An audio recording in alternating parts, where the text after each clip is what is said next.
All right, so go ahead and import the color key one first, right? That's what I wanted. Yeah, there it is. You can, I know these are zip files, and once you extract them and everything, just click on the folder that has been unzipped, and then just import the whole folder. This will give you some error. Don't worry about it. We're really primarily only going to use 2 of these. You might try the other one. All right, so let's go ahead and work with this one. So this is just really 2 layers that we're working with. And again, once you bring them in, hit save. Okay. And make sure you're comfortable with your workspace, right? I've got my project on the left, my project panel, source, effect controls kind of stacked together. Program, timeline, my audio. I'm not really using audio on this one. I will on the next, and my tools, right? And then I also have my effects right here next to my project window, my project panel. So if you have other things like info, history, and all this stuff, like for example, if I didn't want effects, click on the little notches there, click, and you can close that panel. Okay, so if it's too busy for you, just close out those other panels that you don't need, because we're really just going to use, these 4 effects and the effect controls, right? Okay. All right, so let's go back into the clips. First thing is grab your landscape. It says landscape pack 2. Just click and just drag that and just drop that down in your timeline, right? And as we know, that will automatically create some settings for me. I believe this is a 1920 by 1080. Also, as you gather your clips and everything for project 3, you'll know right away if you bring stuff in here. Once you drag it into your timeline, once that's set with your 1920 1080 project settings, if it doesn't fill the screen, it's a little smaller than that. If it's bigger than the screen, then you have to scale it down. We'll show you some of that later. Also, you can always right click right here in the project panel. Okay, in fact, there I'm just hovering over it, and it gives me a quick yellow window. So this is not quite 1920 by 1080. But that's fine. I'm using it as a reference for the timeline. Okay, but you can always right click on any one of these. If that little window goes away, and you come right here to properties, and you can always click, and that gives you information about that clip, the file format, the name, location, all that stuff. And there's, well, this says apparently it is 1920 by 1080. Oh, I must have been clicking on the bird. I think I was clicking on the bird. Yeah, there you go. Okay. So this is here's my background. So then grab your bird flying vintage. And if you expand this column, you can see the full name. Grab that and put it on 2. Okay. So this is, I wouldn't necessarily call this clip art, but this is, the reason I use this because this is really easy to exemplify one of the filters we're going to use by giving us a clean white background over an image. So what we're going to do is we're going to cut out the white and only have the bird so we can see the transparency. We can take advantage of that alpha channel information and see the background. Okay. So this is kind of like what you can do in Photoshop, not quite as powerful or detailed as some of the tools in Photoshop, but you do have some Photoshop-like capability here if you bring in images like this. And whether or not this was a fully drawn image or like clip art, where you have a solid background, doesn't have to be blue, but you have a solid background that you can eliminate. Okay, then you can take advantage of that and stack it on top of other layers. So what we're going to do is we're going to go into our effects and open up our video effects. Okay. All right. And since we've been talking midterm preparation, what category of effects are video effects? These video effects specifically. Anybody? You could just shout it out. Pretend we're at a concert or something. Anybody? It's fixed or standard, right? Which one? Standard. Why? Good. Yes. Why? Because every single thing has the fixed properties, and these are not something every single thing has. Correct. Right. You have to apply these. You have to put them on to the clip and then manipulate whatever attributes they give you. Right. Good. Yeah. Fixed is like, what are the fixed effects? Give me some examples of fixed. Like, it's really annoying that fixed and standard don't, like, regular words actually kind of mean the same thing. They can. Don't get too But theoretical about it, though. That's going to yeah, fixed stuff is like position, right? Right, exactly. Because everything has a position, a scale, etc. Good. Okay, right. All right. Very good. Back to the exercise. Very good. Thank you, Zach. Okay, coming back here to this Premiere. Got it. Okay, so here we're going to come down to the folder, right? Expand that video effects folder and come down to the one that says keying, as in a key, Keying. Keying essentially has to do with anything that you're going to basically cut out and subsequently potentially superimpose over something else. It's the idea of a key where you essentially replace something. It's kind of goes back to the idea of a key going into a keyhole. You know, you're filling it, you're cutting something out and filling it with something else. Everybody knows about green screens these days, right? That's become almost like a household term, you know, and a green screen is basically where you put something in front of a solid color. Usually it's a green, it's like a Kelly green or a very solid green. And what you do is you eliminate the green, and then instead of the green, you actually put other information behind it. You replace that chrominance with a background. So for example, when you watch the weather, right? When you watch the news and you look at the weather person, if you ever look at them and you watch them, they're looking at you, but then they're also looking, it looks like they're looking at the map behind them, you know, when they're showing you where the rain is, all that stuff's going, but they're actually looking just off screen.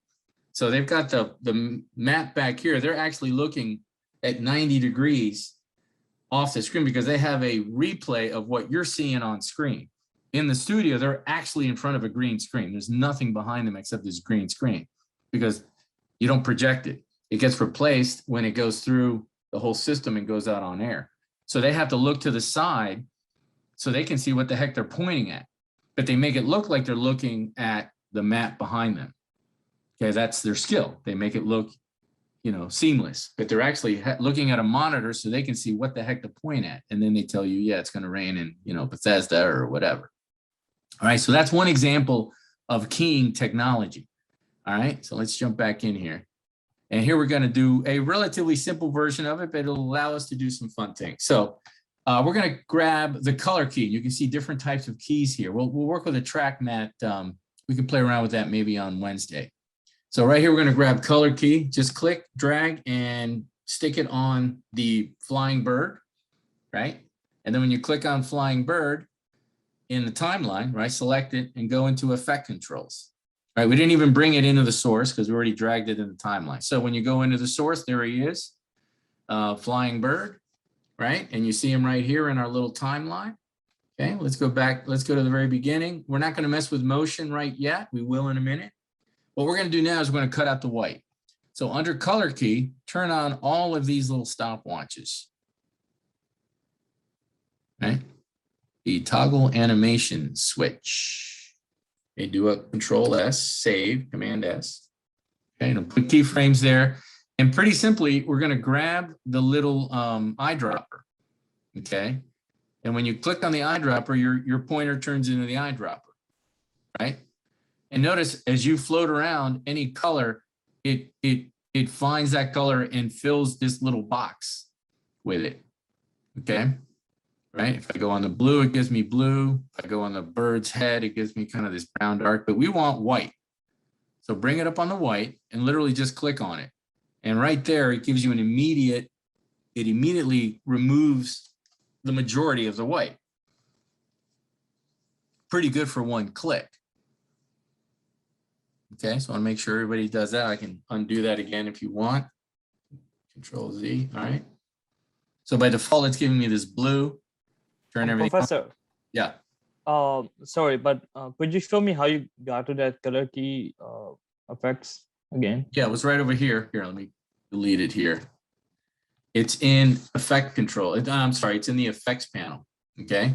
And then you go into video effects, right? And remember, a lot of times this will all be collapsed. Open up video effects. And then you come down to keying, that subfolder, and you go to color key. Now remember, you can drag it to the clip, or if your clip is already active and it's open and you're looking at it per se here in the effects control, you can drag the color key right into the effects control.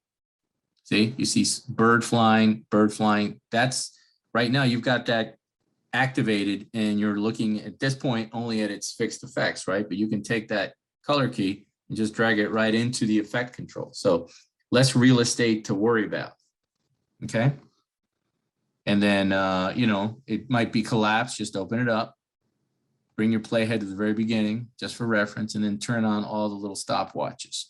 And it activates all of those properties. Okay? Thank you, Professor. No problem, no problem. And then come and click on the eyedropper. And your mouse turns into the eyedropper. Just hover over the white, boom, click it, and it removes it. So what you're doing with that is it's identifying a specific color pixel, and it's looking at white pixels. So any white pixels are going to get keyed out, like get cut out, right? And that's why when you do, if you ever create art like this on your own, you want to make sure you don't have that exact same white anywhere on your image. Otherwise, it would cut out whatever it has. Like if this bird had like white stripes or something, right? Or some kind of white markings on it, those would have been cut out too. And you might have like a hole in the bird because it only sees this as one layer, right? And it is one layer. There's no background layer or foreground layer in that sense when I'm looking at this image in Premiere, okay? So now you've got a few other attributes that you can manipulate, right? And one is color tolerance. And this is where you fine tune the edge here and we try to make it blend in with the background, right? Now color tolerance, you know, go ahead and you click and you can drag this and you can see basically it gets rid of that white edge, right? But if you go too far, don't get too crazy with it because what'll happen is it's looking for other white that it can get rid of. But then once it gets past that white, it looks for the next closest color. So what'll happen is if you go too far, you'll start cutting a hole into the bird. Okay, here I can make that a little bigger here. Okay, look at your program monitor. My color tolerance right now is at like 135. So be careful. If I go too far, and if I keep going, you notice how it starts cutting into the bird because that's on a color and potential luminance level, it's getting close to white, even though it isn't white, but it's the next closest thing on that bird. Like this will get cut out. This will get cut out. And sure enough, that's what you see. Try it again, drag that over. Yeah, that's where you see the hole coming in. So I'm going to pull this back and your values might be a little different than mine, but I would go ahead and try to put this, go as far as you can where you can get as much of the edge off without cutting into the bird. I know back in here, you might see a little hole because there's a little bit of white, right? So on this one, I'm able to actually go pretty far here. On my laptop, I was set it at 25. Also, don't go too far because you can also start cutting into the tail. So I'm going to back this off a little bit. And again, your values might be a little different. I'm going to put this right around maybe 95. Again, depending on your system, it might be a little different. So you might have a little bit of an edge, but it's really subtle. I might even be able to go a little farther with it. And maybe I'll do, no, that's 132. I might actually get away with about, I'm going to do about 125 myself. Okay. So you can see now it blends a lot better with the background because we've got that white border out of there. Okay, do a save. And then you have edge thin, which is just one more fine tuning tool that allows you to get rid of that edge. So I can still see a little bit. Now this one doesn't go very high, right? If you just do one, it will actually, see right there, it got rid of that edge that I wanted. So that's like a much more fine-tuned adjustment because this only goes as high, it goes up to 5. You see, if I do 5, I start cutting in, I chop up the wings and the feathers a little bit. So I'm going to set that at 1. If you go to a negative number, if you go the other way to the left, then it adds, that border. Now that might be something, that might be a look you want for a certain type of art. But for now, we're trying to make this blend in with the background. So I'm going to click on that and I'm going to set it at 1, and that should give me in a pretty good place.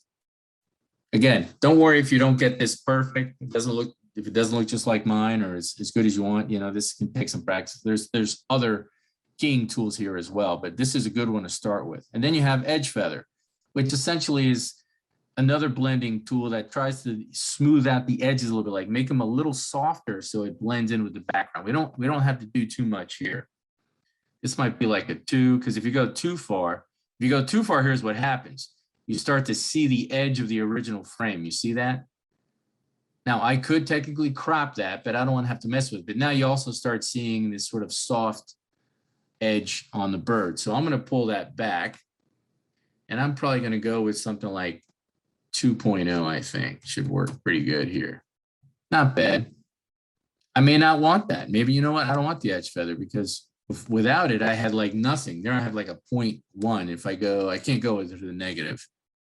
So maybe I'll just set it at like 1.0 and see what it looks like.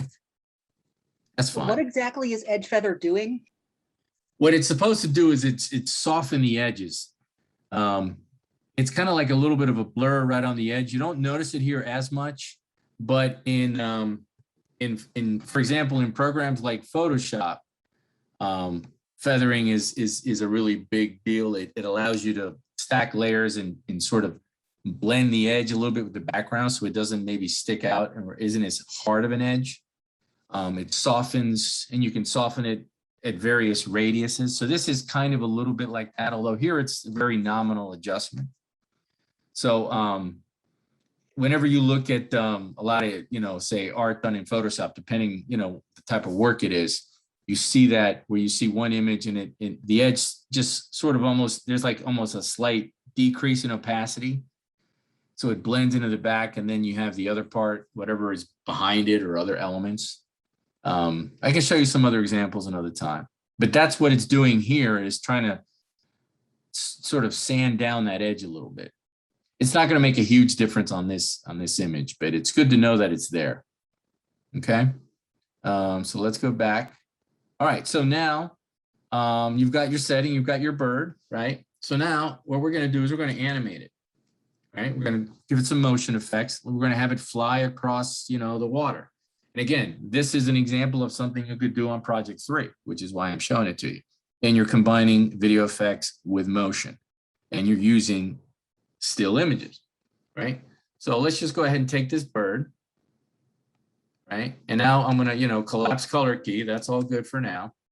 And I'm going to open up motion, set my position. I'm just do position and scale for now, because, you can get creative with everything else if you want. And I'm going to use my transform tool up here, right? Click on motion. So I get here, you can clearly see the box around the bird. You can see its anchor point is right here, and I can just grab him, and I'm gonna start him, down here to the left. Okay, push him off screen. Now, let me bring your attention to something here that I don't think I've focused on yet. When you're in this transform tool, you obviously see the visible screen here, and then you have this gray area outside it. That depends on what you have selected here in this little box underneath it. Okay. Also, don't forget to turn these guys on, right? Your guides, if they're not on, you right click, safe margins, right? Well, oops, I just undid something there. Hang on a second. He's still, where is he? Boom, there he is. Click on motion. Where'd he go? Oh, I'm on the background now. My bad. Hang on. Right. Clicked on the background. There we go. Now let's click on the bird, turn it on. There he is. What's nice too is when you turn that on, you can see where he is. He's over here. Now, this right here, play with this for a second. This can give you different degrees of magnification. If I do 10, it really reduces the size of that visible area. Again, this has no material effect on what you're doing. It's just for display reasons. but it also shows you exactly where your clip is. So you can, you know, come back and do 25. You can see that he's right there. If you do 50, so that blows it up a little more, and you would have to, you know, slide your slider here. It seems like. So anyway, that may not be a great idea, but if you want to try to find that, sometimes it's good to find 25. And this seems to do the same as fit pretty much. Fit's a little bigger, but I can still see. It's good to see the off-screen areas, because you can see when you're in this direct manipulation tool or transform tool, you can see where your stuff is, and you know that it's right off screen. Okay, so a little navigational tip there. I don't think I really emphasized that too much on 2. Right, so I'm going to start him down at the bottom, and what's nice about this is leave that turned on, right? And I'm going to go. This is about a 5-second clip. I'm going to come maybe. Let's just go ahead and get him across the screen. I'm going to go all the way towards the end of the clip, right? And now I'm not even going to add a keyframe. I'm just going to position the playhead, and I'm going to grab him right here, and I'm going to put him where I want him to be. So he's going to come across, and I'm just going to have him fly off screen, right, for now.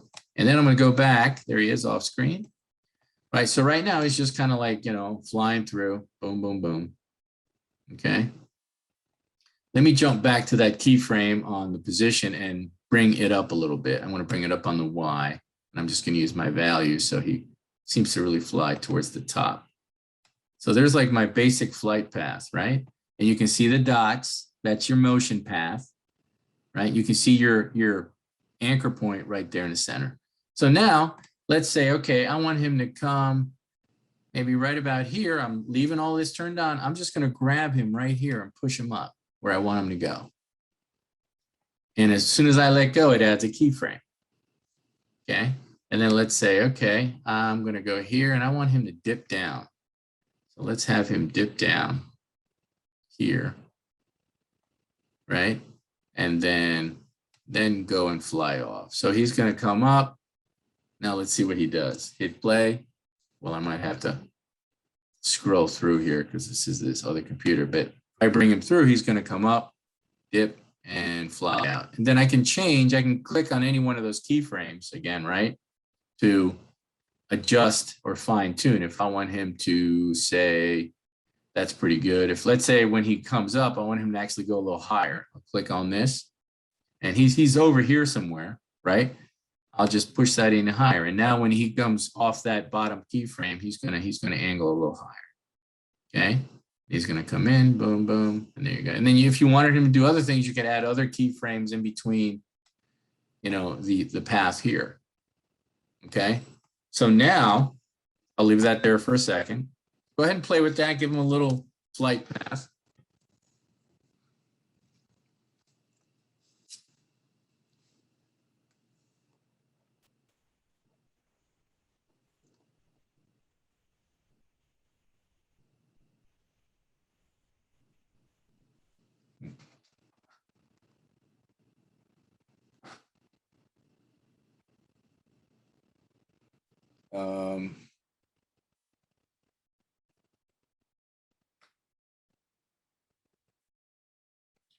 Okay, is that working for you guys?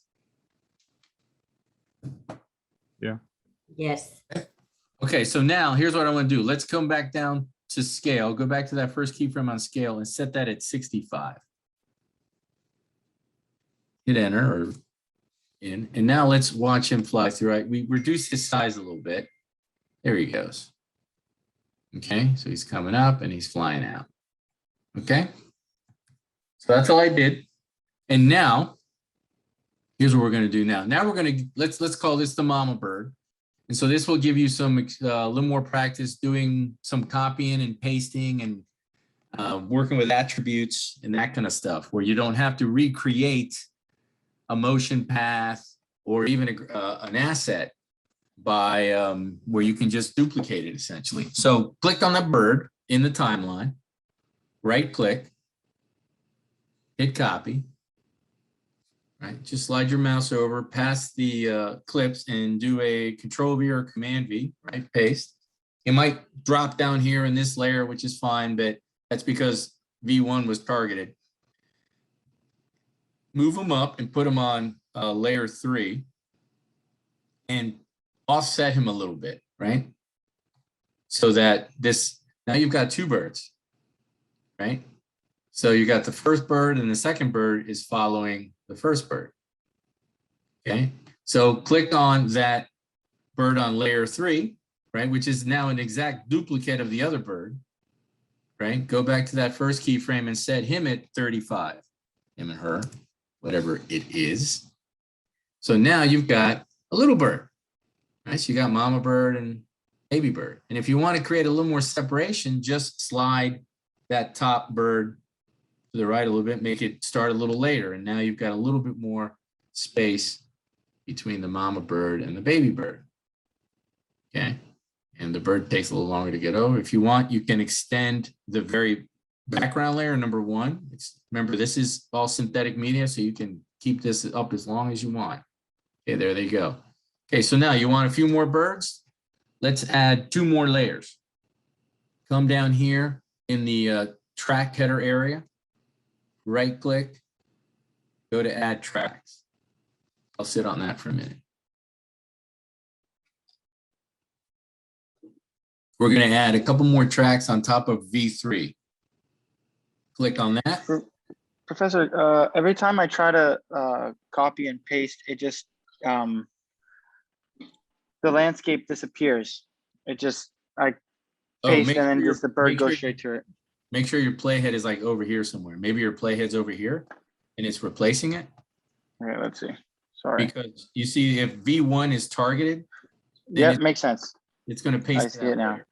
Yeah. Yeah, So, awesome. Thank you. Sorry. Yeah. And if you wanted to be really official, you could, go V3, you got to move around, but I just move it over into an empty space, paste it, and then move it up. All right. Okay. So now right click here on anywhere in this area, but I usually just go to whatever top layer I got. Right click and I go to add tracks. Click on that. I get my little dialog box and I'm going to add where it says video tracks. I'm just going to type in 2. And we'll put it in after video 3, right? And now it just added a few more layers. I can't see them because they're tucked in here. So I'm going to maybe push up my timeline, give me a little more real estate, push down here because I don't worry about audio. I'm going to make maybe my landscape layer a little thinner. And there we go. I got a couple more layers here, right? If I want to make those a little bigger, I can, or taller. Okay, and now take that bird on layer 3, right? You can actually control C and control V or command and then bring it up and then just stagger it again. Put it behind, put it later than the other bird, right? And so now you've got 2 birds, right? Do another paste because it's going to save the copy that you just did and stagger it like that again, okay? And you need to extend your background, you can. And so now you've got, do a quick save. Let's see if I can actually play this. It's not going to play unless I render it. Okay, so if I scrub through, there it comes. Here comes my little chicks following along. And they do the exact same path as the mama bird. Now, you could go click on any one of these and then manipulate any of their paths, right? Slow them down, make them go in different direction, whatever, change their flight path if you want. Okay, but that's an example where now you're using, you're keying out the background of the bird and you have that alpha channel and you can use those elements. So here you're doing a lot of good things here. You've got 5 layers going, you've got motion effects, and you've got a video effect, and you've used the copy and paste feature to make it simple, right? You didn't have to like cut out each bird. You didn't have to add a flight path to each bird. You did it to one, resized it, duplicated it, and boom. Okay. So some of what I'm doing tonight is creative technique, aesthetics, but also workflow. As you get into more complex things, workflow can make a huge difference in what you're trying to do.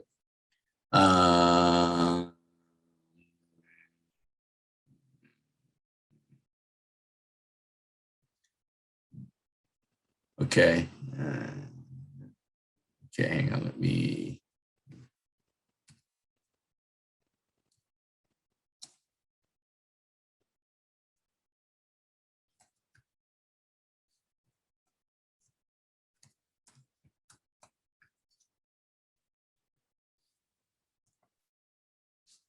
Is this working out for everybody? Any questions?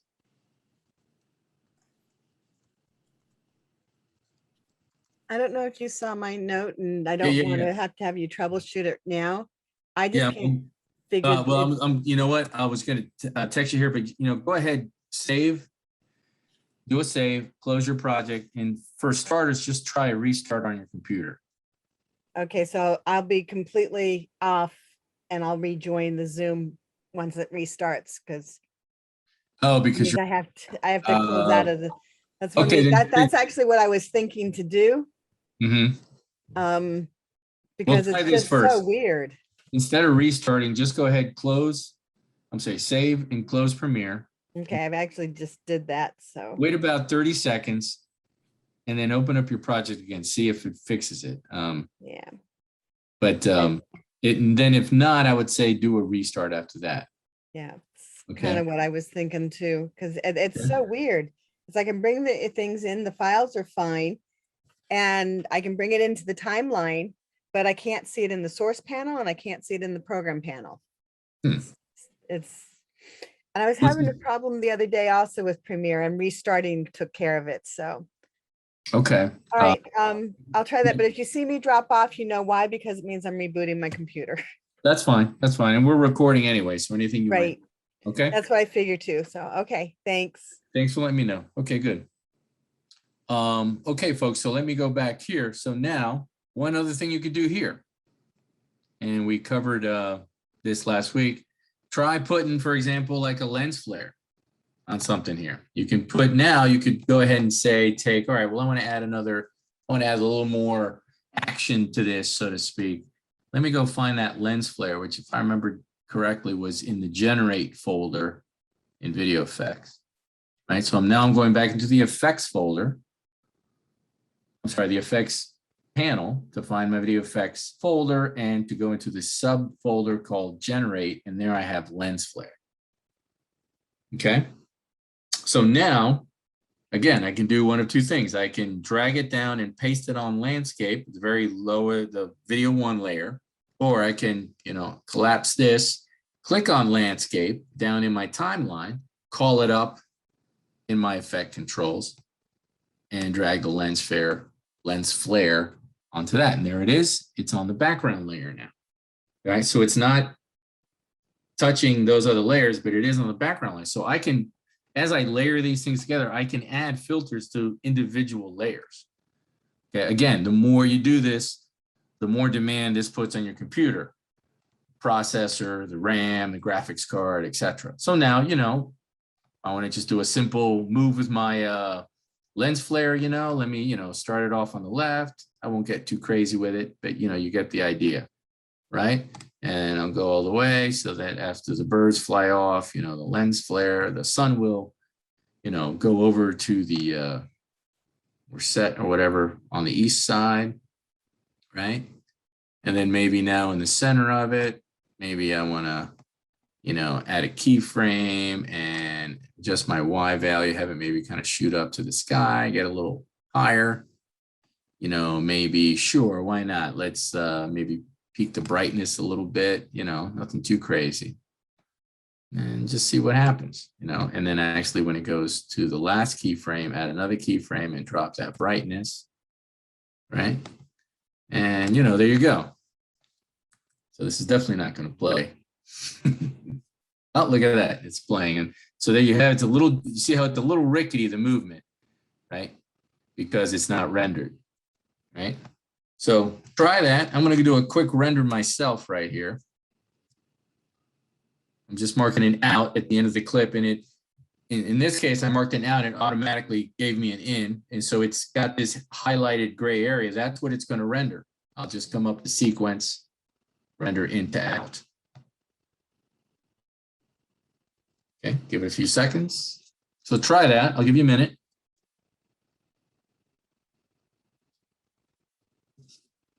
So here you've got 5 layers. You've got motion effects. You've got a color key on 4 of those layers, motion effects on 4 of those layers. And you have now a video effect on the background. If you wanted to, I won't get into it now, but you could do a move on the background. Start it, tighter. You could scale the background, right? In addition to what you're doing. So you can just keep stacking these things up. If I'm on the background, there it is. If I wanted to say, maybe at some point, somewhere right in here, maybe do a little move on it, right? I had a keyframe there, which matches the original keyframe because I didn't change. Actually, that's position. I didn't want to do position. Scale. I'll leave it at 100. It's duplicating the first keyframe. I'll jump back to the first keyframe on scale and maybe start a little tighter. Go to like 125. Oops. Let's do that again. 125. Okay, enter. So now it's going to start, a little bit zoomed in, and it's going to sort of like zoom out, sort of revealing, the birds and all that stuff. All right, let's see if it'll play. We'll play down here. Hang on. See, so you can see a little motion there on the background with a lens flare, birds flying through, and, if this was the end of your piece, maybe you could fade to black, sun setting, that kind of thing. All right, so there's an example of using some, still images. All of that was still images, but you created movement, you animated them, told a little story, etc.